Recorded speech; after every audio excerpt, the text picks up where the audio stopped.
live from the Export Beer Garden studio and brought to you by Export Ultra, the beer for here. This is the Agenda podcast for the 20th of February. The Agenda Podcast, the home of sporting nonsense and claptrap. Brought to you by Export Ultra. G'day there, welcome along to the Agenda podcast. Myself, G Lane, Matt, Heath. G'day, Matt. G'day, G Lane. Hey, you're on ZBs in the afternoon there, Yep. the ZBs. Yep. You're a ZBezer. Yeah, that's right. 12 to 4 weekdays. Can you tell me if anyone, the streaker, it's obviously copped a bit of headlines. Yeah. The streakers, one of which got hospitalised. He wasn't the actual nude guy. He was the dummy runner who he was the flame that all the moths went to, and then Nudie could do the run. Yeah. What have the ZBers been into? Are they looking for the death penalty? Not really. We did talk about this. I think people are just like, don't interrupt the game, mate. Yeah, that's good. Yeah, I'm the same. Yeah. And look, the thing is, if you're streaking nude, you could have a knife. And that's making things bad for all streakers, I think. Oh, clothed, you mean? If you've got pants on, then Yeah. people are like, they're going to smash you, Yeah. obviously, because you could have a knife. And security things are, there's all kind of issues now and protests and all that kind of stuff. You never know what's going to happen. So I think that was the major concern.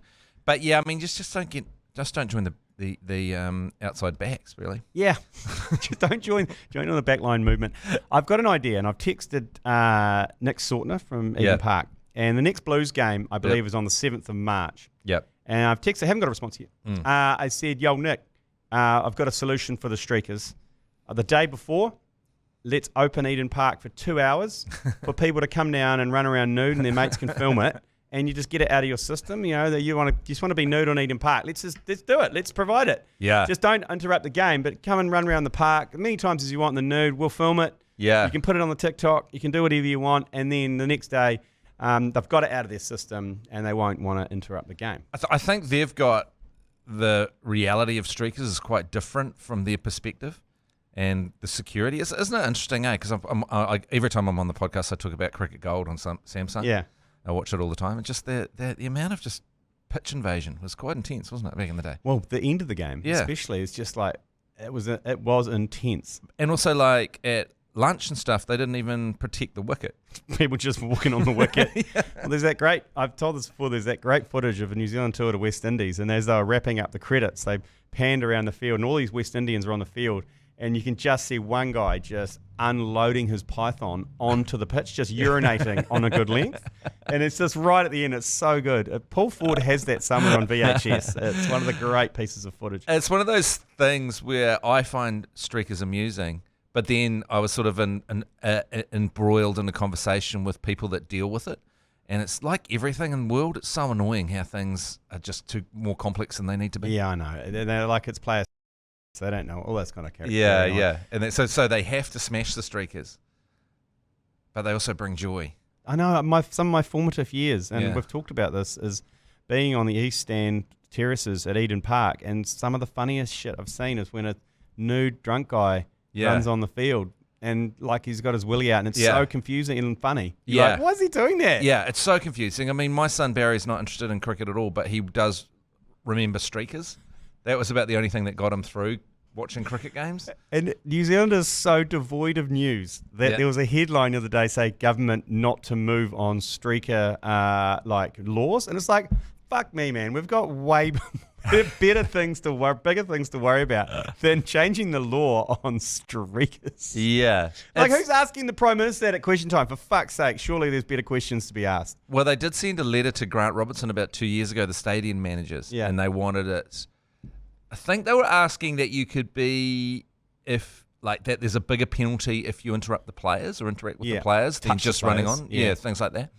And there was also requests around being banned from every stadium, not just the stadium you've streaked in. That was post the Napier disaster, wasn't it? Might have been, yeah. It's an interesting one. Like, I don't know. I think we need to just taser people.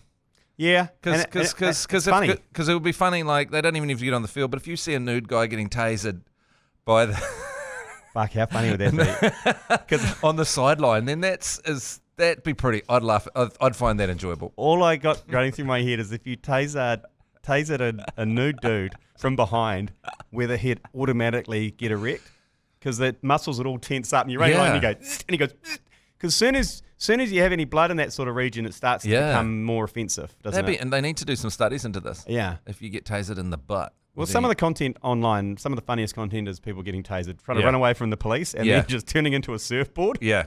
Just go. I've been tasered. Have you? But just as part of a thing on a thing. What was it like? Was it like way worse than you imagine?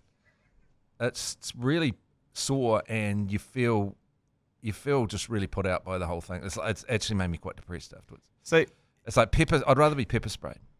Yeah, you sort of go. It's like being. It's like it is that you've been shocked by an electric fence, right? Yeah, yeah. It's like that, but so much worse. And then But you just sort of everywhere. and you just fall over, and your mind sort of goes out as well. You just it's very odd. You feel it's horrible. It's painful and discombobulating and decapacitating. Yeah. Did you wet yourself? I didn't wet myself. Okay. No. That'd be my worry as well. Yeah. It didn't even make the TV show. Oh, that's disappointing. So it ended up on the cutting room floor. Yeah. Well, it just wasn't really anything. It was just me just being pathetic. So can you buy? Was this in America?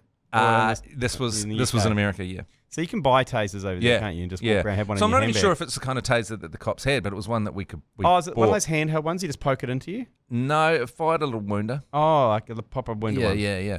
So it was for the show we were doing, and it was going to be kind of funny that I got tasered. It was part of, but it wasn't funny, and it just didn't really. It was weird. It wasn't cool. I can't really remember. I was quite drunk. Maybe that's the story of my life. I can't remember that.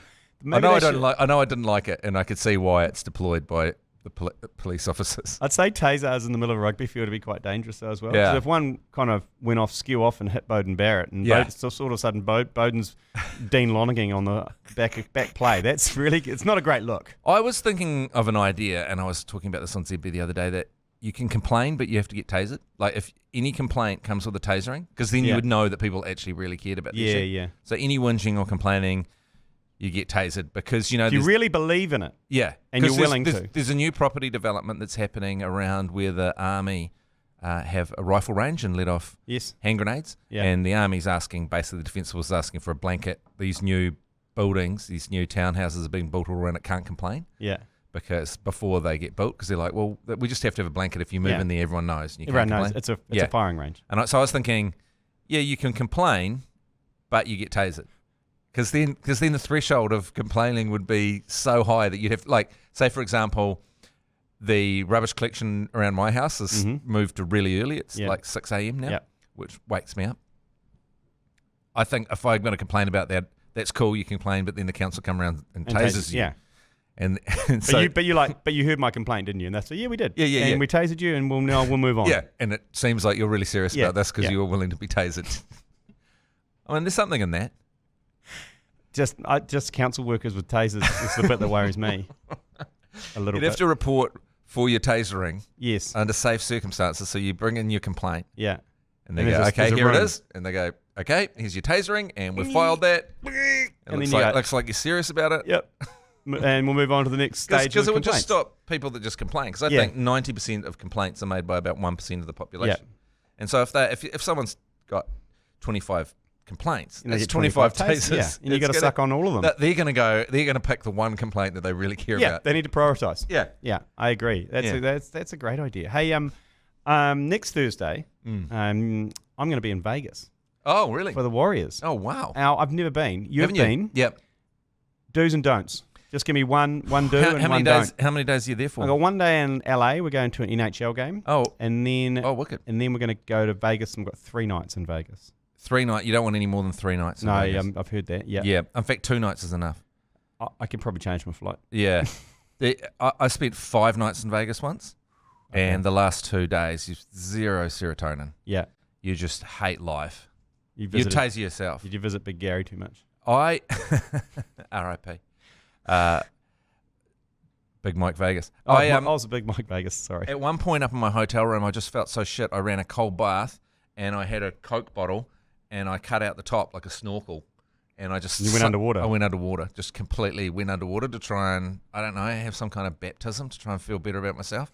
And I just lay under the water breathing through this Coke bottle. I don't know how it came to me, but it was just the only solution that I could muster. Okay, so one thing I should definitely do in Vegas is... Take a snorkel. Take a Coke bottle. Okay, it's like a snorkel, so I don't have to cut a Coke bottle. Okay. And definitely don't do. What's the one thing I shouldn't do? Jesus. That's all. Well, the thing is, you fly in and you land right in the middle of town. That's the great thing about Vegas. So that first night is the best night ever. Yeah. The first night in Vegas is just phenomenal. First night fever. Yeah. And you just go, this is the greatest place in the entire world. I can't believe how amazing this is. Second night, you're going, pretty good. Boy, I could do this forever. Third night, you're starting to feel you want to go home, fatigue coming hug in, your family. And then you wake up Friday morning, and you need to hug your family immediately. Okay. Yeah.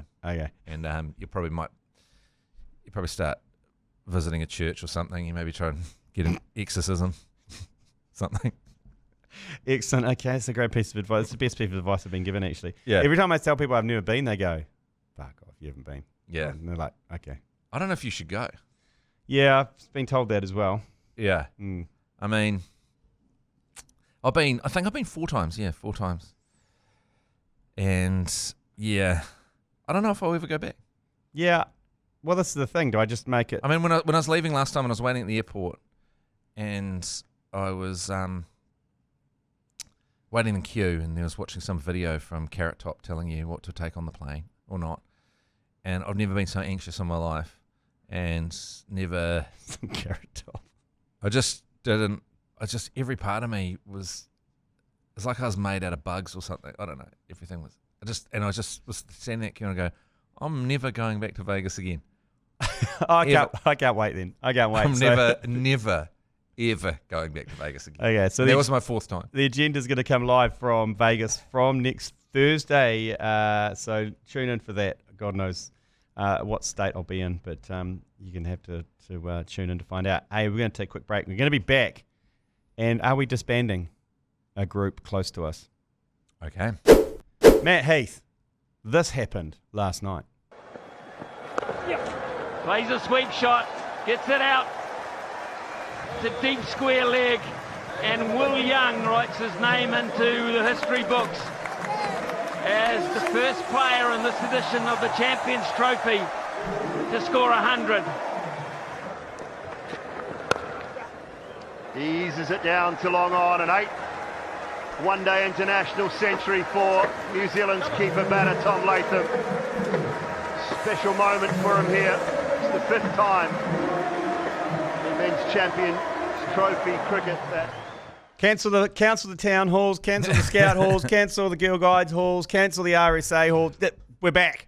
I was furious at the Black Caps for beating Pakistan in Twice. that final. Yeah. I was like, don't beat them then, beat them next game. Totally. I was the same. I was like, what are we doing? What are we doing winning all these games in the lead up to this World Cup? But it turns out we might have some form. Well, Champions Trophy. Yeah. And so, Will O'Rourke, fantastic, isn't he? Oh, the punishing good-looking Will O'Rourke. So what's going to happen with Kyle Jamieson when he gets over? Well, I think he's there now, but I mean, he's there as a replacement for Lockie Ferguson. Yeah. And I don't know if Lockie would have started. I mean, I think one-day cricket was just a bit too much for Lockie. He's a 4-over. Sounds crazy, but he's a 4-over specialist. Yeah. T20. I think it was just a bit too brutal on his body. But I watched the first few hours of that, and I saw Conway get out, and I was like, oh bugger, clean bowled by a wrong one. And then Williamson lasted 2 balls. Yeah. And I was like, oh, shit. Oh, shit. And I put my money on Will Young top scoring. I was like, yeah, 350, Will Young top scoring. And he scored 100. But then Tommy Latham came in, scored 118. I didn't win my money. Who would have thought that would have happened? Yeah, Tommy Latham. So 320 for 5, and then they just choked Pakistan out. And Glenn Phillips smashed it around a bit as well, didn't he? Yes, 61 off about 39 balls. He took a fucking screamer of a catch. Another one of those Glenn Phillips screamers where he just throws himself in the air. Love it. Mitch Shatner's becoming a real Dan Vittori, isn't he? Yeah, well, that pitch, when I watched the Pakistanis play, you could see they pretty much brought the spinners on immediately. Yeah. And it was so slow. And I think one of the Pakistani commentators said, and you could see Mitchell Shatner licking his lips because there's no man who bowls slower than Mitch Shatner. Yeah. And takes the pace off it. The only person I know is you, who take the pace off a delivery more than Mitchell Shatner. Yeah, 3 for 66, so a little bit expensive, but obviously the 3 wickets is the key, and O'Rourke 3 for 47. But 320 is pretty good to score on such a slow wicket. Especially you're 2 down for 20 as well. Yeah. So Yeah, so New Zealand beat Pakistan. I mean, that's probably, to kick the Champions Trophy off like that, they only need to qualify in the top 2. There's 4 teams in each pool, so they play 3 games. So great start. Who else is in our pool? Fuck, that's a great question. I actually thought about looking it up beforehand. And it's funny with cricket when it's overseas because it becomes a sort of mysterious thing where you hear about it. It's like going back into the 1940s or something where you sort of get these communiques from the other side of the world. Yeah, and especially it's in Pakistan. It's very foreign to us now. Having played there for so long. Okay, so in our pool is Pakistan, which we've beaten, Bangladesh, yep, which is a slippery team. Yeah, annoying. And then India. So that's our 4. So in the other pool is Afghanistan, Australia, England, South Africa. Jesus, good to have beaten Pakistan early then. Yes. Because I mean, we like to fuck off India in a tournament. Oh, India hate. They're our bogey. They're a bogey team. They hate playing us. Yeah. They hate playing us. But Bangladesh, surely we can beat Bangladesh. If we beat Bangladesh, we're in. Yeah, we're in. Yeah. We're in. So great to win that first one. Yes. So and the other group, Afghanistan, Australia, England, South Africa. That's great because South Africa, they just do so badly in these world tournaments, and I've got England and Australia in their group. So that's going to be an interesting one. So yeah, great start for the Black Caps. Black Caps supporters support group is officially disbanded. Yep. Okay. Unless we lose suspended. Unless we lose to Bangladesh. We'd penciled in some meetings at various community centres, but we won't rub them out. We'll just, no. Because if there's no financial penalty to cancelling them, we obviously hold. We'll hold future bookings, but we'll cancel this week's meeting. Okay. I was thinking about this. This is interesting, isn't it? Because who do we hate to face the most? Because you got Australia. I mean, obviously Australia. We can beat everyone else. But but I remember when we were all excited about facing Afghanistan, and we thought that was, and they beat us. There's teams now like Bangladesh and Afghanistan. Do you know what I thought was funny the day in the world of cricket? Because you know how Seth Ship's going to play at Lords in that tournament, and then the headline on the news was he hasn't committed to the tour of Zimbabwe yet, the New Zealand tour of Zimbabwe. It's like fucking hell. Kane Williamson is not going to commit to the tour of Zimbabwe. Yeah, I hate to break it to you. He ain't going to Bulawayo. But when we lose to Afghanistan or Bangladesh, I feel like we're doing the game a favour. You know, we're bringing right. Whereas we're bringing them up. Every time we play Australia, it's just like they've got some mental advantage over us that just drives me crazy. Everyone else, South Africa, they always choke with us. India always choke with us. And England, we're on kind of par with, I think. We can tit for tat with those guys. But it's just the Aussies. And they know it too, which is so annoying. Yeah. No, they do. I mean, we say it all the time, but it's that big brother, little brother thing. They just don't respect us. No, I know. They just sort of laugh at us. You know, we could put 350 on them and they're like, okay. They're the kind of good on you. They're the kind of ones that come to the party and they could sleep with anyone there they want. Yeah. And they do. Yeah. And you're like, why? Yeah. Why do you do that? It's because they can. And then they come back and get another one. Yeah. Yeah. Totally. And give you a bit of lip on the way out. And you're just cucking in the corner. They will never respect us, Australia. I mean, what would we have to do to respect us? Because it was like when we'd beaten India, whitewashed India in that Test series. Yeah. And the Australian commentators didn't and then Australia's playing India and there's no mention of it.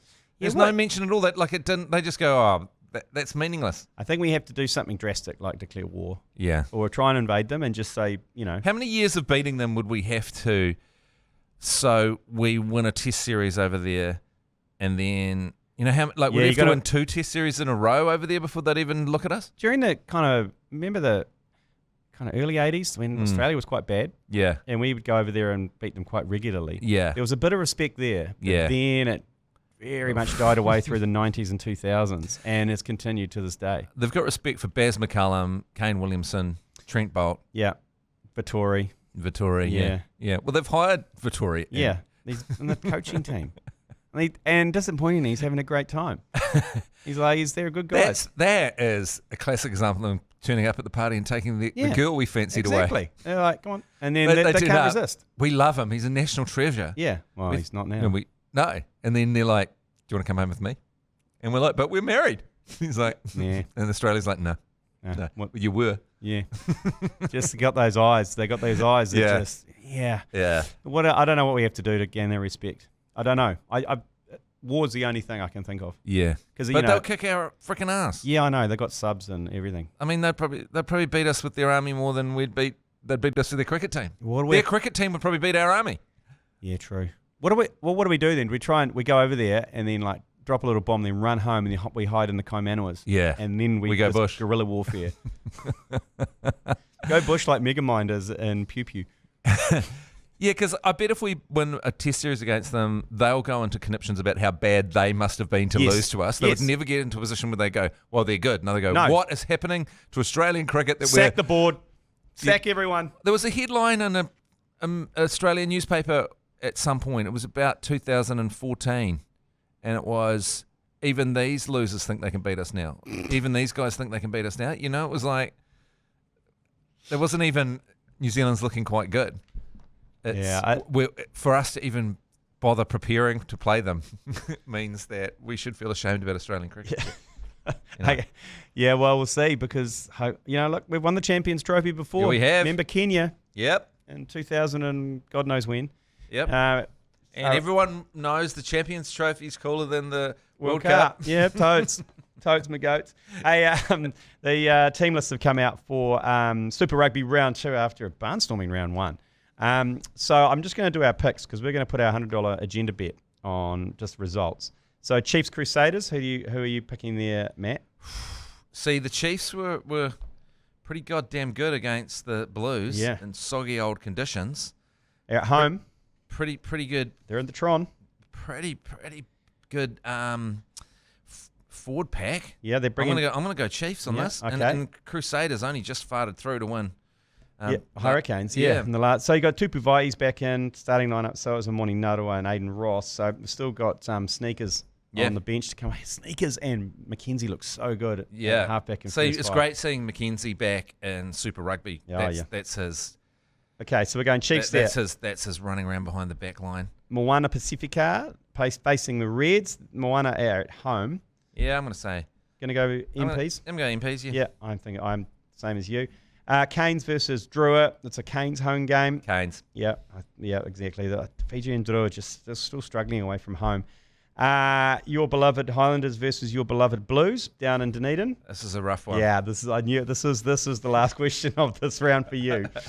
What are you going to do here? Well, the mother's back. Yep. That's something. The motherfucker Tava, he's back. I'm going to say Highlanders. Are you? But the Blues are going to win. Okay. I'm going to say the Highlanders. Okay. I'm going to go Blues. I'm going to go Blues on there, and I think you are too. Because the Highlanders they're kind of Blues will bounce back. Yeah, they can't afford to lose this one. They will. But they've got the Zoo's going to be jammo down there in Dunedin. Yeah, so I'm saying the Highlanders. Blues. Okay, so there's Blues. Definitely the Highlanders are going to win that to anyone from my hometown. Yeah, if you're listening. Yeah, we'll cut that bit. We'll clip that bit, and we'll put that out. Okay, just can we geo-lock this? So yeah, you can. Yeah. Okay, so for Otago. Yeah.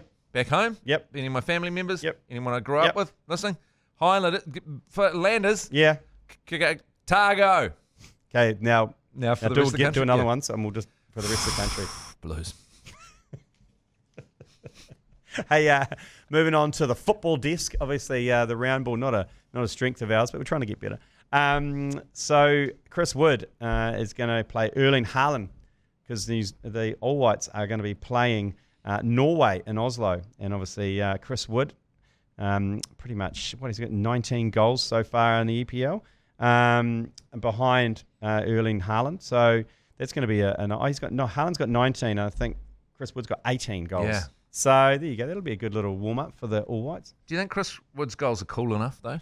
Yeah, I know what you're saying, but you still got to score them. No, they're fantastic. You still got to put yourself in that position. It's a terrible thing to say. Yeah, what you're looking for is a highlight reel. Yeah, as a David Beckham halfway free kick sort of situation. Yeah. But he's just tall and right just gets a bit of head on it. Finds himself in the right spot. You got to get in the right spot. He's bloody great, and it's incredible to be in the position that he is. And also to continue to turn up for the All Whites. I love that. He knows, but this is a big couple of years because Oceania have now got an automatic qualification into the FIFA World Cup. And so it's a chance for New Zealand not have to go to South America and We play. just need to put 14 goals on the Solomon Islands and done. right through turn up like heroes. Take a tape parade. Meanwhile, all these South American countries are going, like, what the fuck?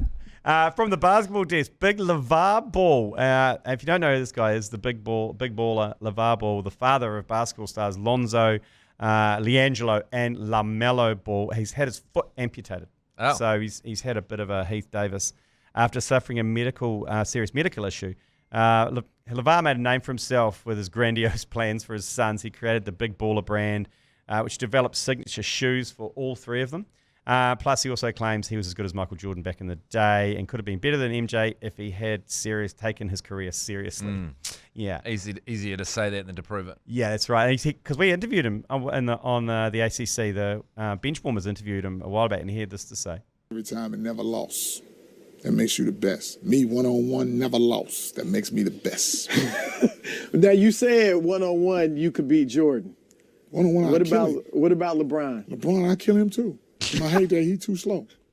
He's so full of shit. One-on-one. One-on-one. Good businessman, though, because my son's got a pair of LaMelos. Yeah. So there you go.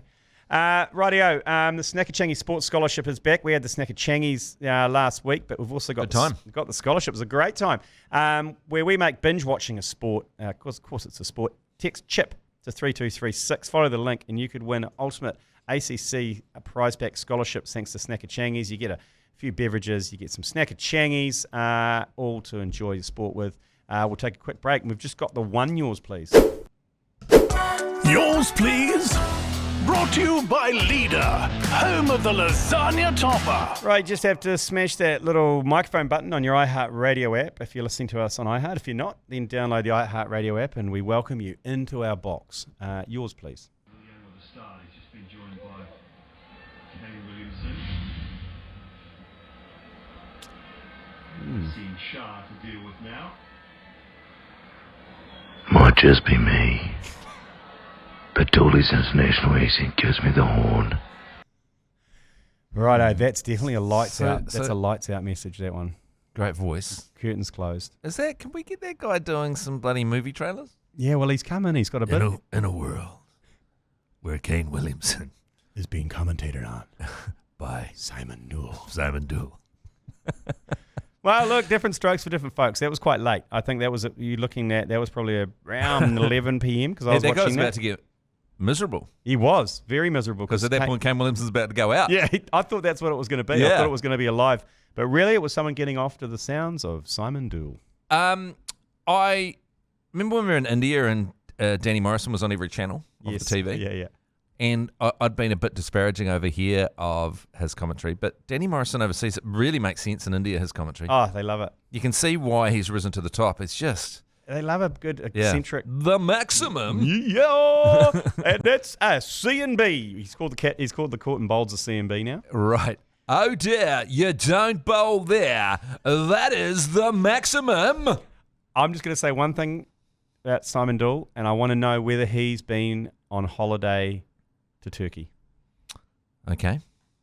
I just want to get confirmation of whether he's spent a couple of weeks in Turkey. Okay. Mysterious. I'll show you a photo. Okay, I'll check that out. Would it kill Simon Newell to do a range of fedoras? Oh, just also a range of stovepipe jeans with knee-high boots as well. I want to dress up. Simon Newell fashion line. I'd love to dress up like him on Halloween or something.